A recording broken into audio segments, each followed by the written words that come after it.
اس وقت جو مرغی کی قیمت بڑھ چکی ہے، اس میں سب سے بنیادی کردار فیڈ کا ہے، اور فیڈ میں جو سب سے مہنگی چیز ہے وہ جیسا ہم نے آپ کو پہلے بتایا کہ سویابین ہے، امپورٹڈ سویابین. اور سویابین جو ہے وہ آل پاکستان سالونٹ ایکسٹریکٹرز ایسوسی ایشن کے پلیٹ فارم سے کی جاتی ہے. اور اس وقت ہمارے ساتھ ایسوسی ایشن کے چیئرمین شہزاد علی خان صاحب موجود ہیں. ان سے پوچھتے ہیں کہ ایک دم پرائسز کیسے اوپر گئیں، اور یہ ایک دم حکومت کو کیا خیال ہے کہ اس کو ہمیں بین کرنا چاہیے؟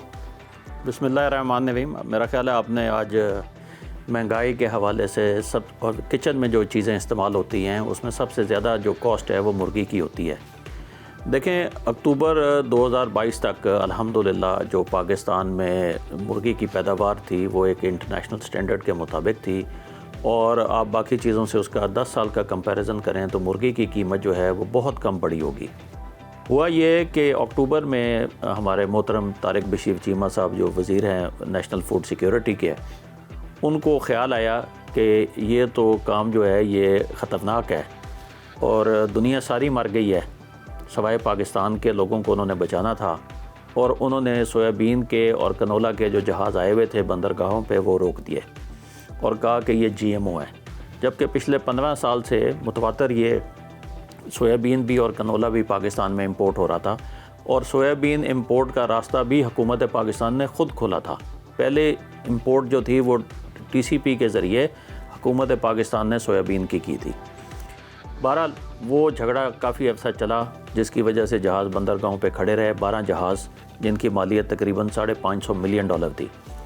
اور وہ جا کے فیبروری میں مسئلہ ریزالو ہوا، اور اس طرح ریزالو ہوا کہ یہ جو جہاز ہیں یہ آنے دیں، اور اس کے بعد آپ پھر امپورٹ اس وقت کریں گے جب آپ کو جی ایم او کا لائسنس مل جائے گا. 15 سال کے بعد حکومت کو خیال آیا کہ یہ جی ایم او سیڈ ہے. اچھا سر، یہ منسٹری ہے، ظاہر ہے کوئی پلاننگ ونگ ہوگا ان کا، انہوں نے کوئی متبادل چیزیں تیار کی ہوں گی. ایک دم چلتی چلاتی انڈسٹری کا را مٹیریل آپ بند کر رہے ہیں، تو آلٹرنیٹ کیا انہوں نے دیا کہ آپ سویابین کی جگہ یہ چیز یوز کریں؟ یہ انفارچونیٹلی دماغ کا خلل تھا، لالچ تھی. ان کا خیال یہ تھا، ان کا تعلق بہاولپور سے ہے، ان کو وہاں کے کچھ لوگوں نے بتایا کہ یہ تو بہت پیسے کما رہے ہیں، تو ان کو خیال یہ آیا کہ یہ اکیلے کیوں کما رہے ہیں اور ان کو نہیں کمانا چاہیے. اور حالانکہ ایسا کوئی مسئلہ نہیں تھا، انڈسٹری کبھی کماتی ہے کبھی نقصان کرتی ہے، یہ کموڈٹی بزنس ہے. بہرحال اس کے بند ہونے سے ہوا یہ کہ جو مرغی کی لاگت 225-230 روپے تھی پر کلو، وہ بڑھ کے آج 400 روپے کلو ہو گئی ہے. اور ہر بندہ 400 روپے کی مرغی جو ہے وہ گرو کرنے کی صلاحیت بھی نہیں رکھتا. تو اس لیے آپ کی اب 50% انڈسٹری چل رہی ہے، مرغی کی پیداوار کم ہو رہی ہے، اور مرغی کی پیداوار کم ہونے سے naturally demand supply situation prevail کر رہی ہے.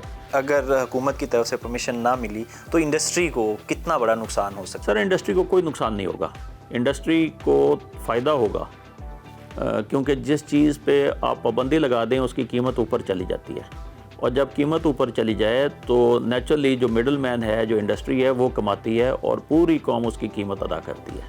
جی خان صاحب، آپ کے وقت کا بہت شکریہ. حکومت کو اس وقت بڑے سیریسلی اس کرائسس کو دیکھنا چاہیے.